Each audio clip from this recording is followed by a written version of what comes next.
Eh bien bonjour à tous, on se retrouve aujourd'hui les gars pour une nouvelle vidéo sur l'actualité de Yu-Gi-Oh! Aujourd'hui on a une semaine assez calme sur notre TCG préféré, mais comme d'habitude je vous ai compilé l'ensemble des informations qui sont sorties dans la semaine sur Yu-Gi-Oh! Si vous appréciez la vidéo, je vous invite à mettre un petit pouce bleu et bien sûr à vous abonner à la chaîne. On y va pour la première info du jour. Bon, comme vous le savez, nous attendons tous la banlist qui devrait arriver fin août, sauf que fin août, nous y sommes déjà. Donc bien évidemment, on aura une vidéo d'actualité dès que la banlist sera sortie. Au moment où je tourne cette vidéo, ce n'est pas encore le cas. On espère qu'elle arrivera le plus tôt possible. Et bien sûr, je vous invite à vous abonner à la chaîne si ce n'est pas déjà fait. Vous êtes 90% à ne pas être abonné alors que vous regardez mes vidéos, donc n'hésitez pas à sauter le pas pour pas manquer les actus. La première actu, c'est qu'il y a une nouvelle figurine pop qui va sortir. Il y en a souvent qui sortent et bien chez nous au fur et à mesure, et donc là on a une Dark Magician Girl en Funko Pop qui va donc sortir prochainement. Je sais qu'il y en a qui aiment bien collectionner ce genre de produits, sachez qu'il y en a une toute nouvelle qui va donc sortir. On va faire un petit point sur la Teen Box, ça c'est le petit point quotidien de la Teen. Alors qu'est-ce qui se passe au niveau de la Teen Box? Eh bien écoutez, on a eu des nouvelles illustrations qui ont été révélées avec les dragons XYZ de Seto Kaiba qui sont donc sur la Teen comme on le voit ici, et également nous avons les gadgets rouges, jaunes et verts qui seront sur la Teen Box comme vous le voyez et qui seront disponibles en quarter. Donc des petites infos sympas. Bon, c'est pas forcément les cartes qu'on veut le plus choper en quarter très clairement. Pour l'instant le pool de cartes qui a été annoncé en quarter est pas foufou, donc on verra la totalité dans très peu de temps vu que la Teen Box va sortir, on le rappelle, dans moins d'un mois maintenant. Mais c'est vrai que pour l'instant au niveau des quarters on n'est pas forcément gâté. Nous avons également une autre face de la Teen qui a été annoncée. C'est pas une face, c'est plutôt un côté, avec Yubel et avec Honest, donc qui seront sur la Teen. Pour le coup, Yubel en quarter ça va être très intéressant, et même Honest en quarter c'est des cartes qui seront je pense assez sympathiques, surtout que on le sait que Yubel est très méta et très très fort, donc l'avoir en quarter ça sera quand même quelque chose d'assez sympathique. Mais voilà, ça, on veut dire ça relève un petit peu l'autre face où bon, les gadgets c'est bien mais c'est plutôt rétro, et Dragon XYZ c'est pas forcément ce que l'on cherche non plus. On fait le petit point évidemment sur les produits qui sortent aussi en OCG avec des tapis. Le tapis ici Ritual Beast donc qui va sortir du 10 août au 1er septembre, donc au Terminal World Store Tournament, donc ce sera pour des tournois très spécifiques bien sûr en OCG, avec donc ce tapis qui est très très joli honnêtement, qui sera peut-être assez sympa à récupérer si vous le souhaitez. Voilà, vous pouvez vous faire importer des produits sur certaines boutiques et certains stores japonais notamment, donc n'hésitez pas. Et vous avez aussi ces petites sleeves Genex qui ont été annoncées, qui sont aussi sympas pour ceux qui veulent jouer bien sûr le deck. Ce n'est pas tout sur les produits OCG, deux nouvelles peluches vont sortir en 2024 avec la petite Rabi Melfi, je crois que c'est son nom, donc qui va donc sortir. Moi j'aime bien les cartes Melfi, j'aurais bien aimé un Cathy Melfi ou un Penny Melfi jouer dans Sprite, et Purely également qui a sa petite peluche, donc ça c'est vraiment cool. Sortez-les en Europe là, qu'on se régale et qu'on puisse les avoir, parce que franchement c'est des peluches qui sont cool et qui marcheraient je pense très très bien, et bien un petit peu plus loin que au Japon. Donc on espère une vague un jour de produits comme ceci disponibles à l'achat. La collaboration entre Hello Kitty et Yu-Gi-Oh! Va continuer sur les produits McDonald's, non pas en Belgique mais cette fois-ci aux États-Unis. Ça va sortir aux States les gars, donc les petites peluches qui font un mélange entre les monstres iconiques de Yu-Gi-Oh! Et ceux de Hello Kitty et de ses amis. Moi je connais pas trop les Hello Kitty, mais voilà, vous avez à chaque fois un petit personnage Hello Kitty qui a finalement une tunique d'un monstre de Yu-Gi-Oh! Et bien ça va être disponible dans les Happy Meal, non pas en Europe mais aux États-Unis. Pour l'instant ça n'a pas été annoncé en France malheureusement, c'est sorti chez nos amis belges. On espère un jour que ça arrive en France, même si c'est pas le même marché. En tout cas sachez que ça va être disponible eh bien aux USA, et je pense que ça va faire un carton. Voilà, donc c'est plutôt sympa.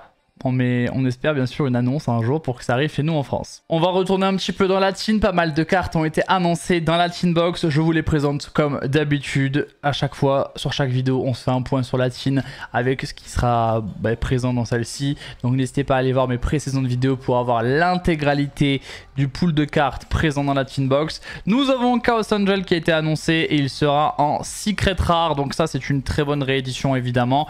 Surtout que ce sera dans une belle rareté, la Secret. et une carte très recherchée, très forte, qui peut se splasher dans beaucoup de decks et de stratégies. Donc là pour le coup c'est un sans faute, hein. Ça c'est vraiment le genre de réédition qu'on veut absolument choper. On rappelle qu'on aura 3 secrets par boîte, donc vous aurez à chaque fois une chance d'avoir Chaos Angel dans l'une de ces boîtes, pardon. Enfin, vous avez à chaque fois 3 boosters, donc 3 chances d'avoir Chaos Angel. Ensuite, nous avons Kashtira Theosis qui avait une très grosse cote, hein. C'était assez cher. De toute façon, les 2 cartes là étaient assez chères. Theosis, c'était vraiment un beau billet, c'était 20 balles, je crois, dernièrement. En tout cas, quand j'avais regardé pour l'acheter, c'était à peu près ça. Donc, très bonne réédition, c'est une très bonne carte. On sait que Kashtira, bon, c'est un deck à part entière qui n'est pas forcément plus fort aujourd'hui, mais il y a des petites engines cash qui sont jouées dans d'autres decks et qui là sont plutôt intéressantes. Bah, ça permet à cette carte d'être abordable et ça c'est une très très bonne nouvelle. Donc Theosis qui va être disponible également en secret rare du coup dans la Tin Box. Nous avons également eh bien 2 quarters qui ont été annoncés. Voilà, 2 quarters avec le Red Eyes Black Dragon, donc dragon noir aux yeux rouges, et Tuning qui a été aussi annoncé, je crois en quarter, il me semble que les deux c'est en quarter, et dans leur art alternatif, donc ça c'est aussi assez sympa. Vous l'avez de toute façon remarqué, je pense, que ce n'est pas l'art habituel. C'est pas tout, nous avons 3 autres cartes qui ont été annoncées également. Alors ça je crois que c'est à la fois de la réédition mais surtout de la up de rareté, avec des Warrior Dragon, donc Ken the Warrior Dragon et Gen the Diamond Tiger. Alors moi je les connais pas du tout ces cartes là, je sais pas du tout dans quoi c'est joué, vraiment je les connais pas, je fais pas mytho. Et par contre on a Manadium Imaginings qui elle aussi est rééditée, donc bon voilà, c'est des rééditions sympathiques. Là ce sera pas des secrets, ce sera des ultra rares, donc les ultra rares ça commence petit à petit à être dévoilé. Il me semble que c'est 3 par booster, donc ce sera 9 par boîte les ultra rares, et vous aurez donc peut-être l'une de ces 3 cartes. La dernière des cartes qui a été annoncée eh bien, en quarter dans la Tin, c'est le Tyrant Red Dragon Arcfiend qui, je crois, est joué tout simplement dans le deck Arcdémon, hein, voilà, qui va donc être disponible en quarter. Donc là aussi c'est plutôt une réédition sympa. C'est pas le genre de carte que je vais rechercher, mais c'est du herb de rareté, c'est une carte qui est quand même assez iconique, hein, le boss monster. Donc c'est plutôt bien qu'il est mise, même si c'est pas forcément une carte qui sera voulue, je pense, par beaucoup dans les différents boosters. 2 nouvelles cartes ont été annoncées les gars. Nous avons une première carte qui va sortir dans Crossover Breaker. Vous savez c'est le petit set avec les 3 archétypes. Et donc c'est une carte pour Apodrakos qui a été annoncée. Donc c'est un piège normal qui a été annoncé pour Apodrakos. Donc qu'est-ce qu'il nous dit ce piège là? Il a 2 effets. Le premier effet c'est qu'il va pouvoir spé un Apodrakos depuis la main, le deck ou le cimetière. Mais il faudra le renvoyer à la main à la end phase. Bon, habituellement ce genre d'effet, on arrive à faire quelque chose avec le monstre et du coup il remonte pas. Ok, c'est une spé, alors le problème c'est que c'est une piège qu'il faut poser, donc on pourrait penser que c'est un petit peu lent sur le principe. Il a un deuxième effet au cimetière où vous pouvez la bannir cette carte puis cibler une magie continue pour Drakos. On sait qu'il y en a 3 de différentes. Que vous contrôlez ou dans votre cimetière ou bannissement, donc là aussi c'est assez polyvalent, et vous la placez sous le deck pour piocher une carte, donc ça vous permet de faire un peu de recovery, ça vous permet peut-être aussi de piocher une entrap, voilà, si vous le faites pendant le tour de l'adversaire pour récupérer une carte en main, ça vous permet peut-être de récupérer une entrap, donc à ce niveau là c'est sympa. Peut-être que ce sera une one-off dans le deck, à voir honnêtement, même si pour l'instant le deck, on va pas se mytho, me semble pas très fort. Nous avons une carte qui a été annoncée pour Rage of the Abyss et qui sera une exclue normalement de TCG, parce que les Mimighoul, il me semble bien que c'est que chez nous. De toute façon ils ont déjà eu eh bien Rage of the Abyss en OCG et ils ont pas eu cette carte là, donc au moins c'est clair. On a eu une exclue TCG qui a été annoncée les gars avant la sortie de Rota. Du coup on rappelle que Rota c'est le 10 octobre, c'est la petite charme Mimighoul qui a été annoncée, donc ça c'est plutôt cool avec le petit Arcfiend Mimighoul qui est juste ici. Voici la carte. Donc une fois par chaîne, donc là vous pouvez la faire plusieurs fois, c'est une magie continue, enfin vous pouvez le faire plusieurs fois mais une fois par chaîne. En main phase, si un monstre Mimighoul que votre adversaire contrôle et flip face recto, donc ça va être fait assez souvent vu qu'on va lui donner des monstres Mimighoul sur son terrain et qu'on lui donnera comme ça face cachée, et bien vous pouvez choisir aléatoirement une carte face verso dans l'extra deck de l'adversaire. Donc là ça fait penser un petit peu à des effets de licorne Kashtira, et si c'est un monstre qui peut être invoqué spécialement, vous pouvez le spé sur votre terrain. Ok, mais il ne peut pas activer ses effets ce tour, bon ça c'est du classique. Et s'il ne l'était pas ou il ne pouvait pas être invoqué spécialement, bannissez cette carte. Donc ça va vous permettre de soit spé un monstre de l'extra sur votre deck, de l'extra de l'adversaire sur votre terrain, ce qui est quand même plutôt pas mal. Et sinon vous lui bannissez la carte. Bon, voilà. Parce que bannissez cette carte. Moi, je ne sais pas s'il parle de la carte que vous pouvez récupérer ou de la carte magie continue. Faudra me le dire. Vous pouvez faire 2 fois par tour cet effet de charme Mimigoul. Et donc, en théorie, vous pouvez, si tout se passe bien, soit récupérer 2 cartes, soit bannir 2 cartes. Ce qui est, pour le coup, plutôt intéressant. Bon, je pense pas que ce soit une carte qui sera jouée non plus en 3 fois. Parce qu'elle elle fait rien toute seule, finalement. Mais c'est une carte assez drôle qui, normalement, est tutorisable.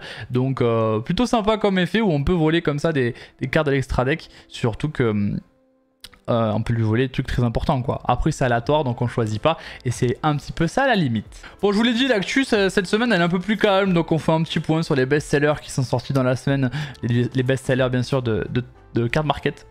Donc les voici avec bon LZ of the White Forest qui commence à un petit peu à baisser de prix et ça c'est tant mieux parce que la carte était assez chère. Des cartes qui se stabilisent comme Requiem, on a Genroku qui est en train de faire une belle descente de prix à la fois sur l'ultra et sur la quarter, donc si vous voulez la récupérer ça peut être le bon moment. Exodia c'est 3 balles, Moon c'est 2 centimes toujours. Engraveur là il est écrit à 85 €, mais là j'ai regardé récemment ça baisse, donc Engraveur ça pourrait être intéressant de la récupérer. A contrario Dominus Purge est en train de monter, le playset moi je l'avais récupéré, le playset il m'a coûté je crois 7,50 €, et là il est à plus de 12 € le playset, donc par copie bien sûr, donc là ça commence à être un petit peu cher. Si vous n'avez pas pu récupérer Dominus Purge, il va falloir le faire parce que c'est une carte qui ne pourra que monter en prix dans le futur vu que ça va être une staple. Tract qui est stabilisé également, le petit Soulette Rabbit qui a beaucoup monté en prix qui s'est stabilisé à 13,50 et Drastic Draw qui a été pas mal hypé parce que ça marche un petit peu correctement avec Malice, en tout cas ça synergise avec Malice mais ce sera pas forcément joué dans le deck. Et bien c'est monté fort en prix et ça redescend tout doucement en ce moment parce que les gens se disent peut-être ce sera pas joué. Voilà un petit peu les gars pour les différentes actus de la semaine. J'espère que vous avez apprécié cette petite vidéo, j'essaie de faire un taf de condensation des infos le plus simple pour vous pour que vous ne manquiez rien de toute l'actu. Donc si vous avez apprécié cette vidéo vous pouvez la rétribuer avec un pouce en l'air, avec un commentaire et bien sûr en vous abonnant à la chaîne. Je vous laisse ici, on se retrouve la semaine prochaine pour une nouvelle vidéo d'actu sur la banlist, on l'espère fortement. Je vous fais des bisous, c'était SD, ciao.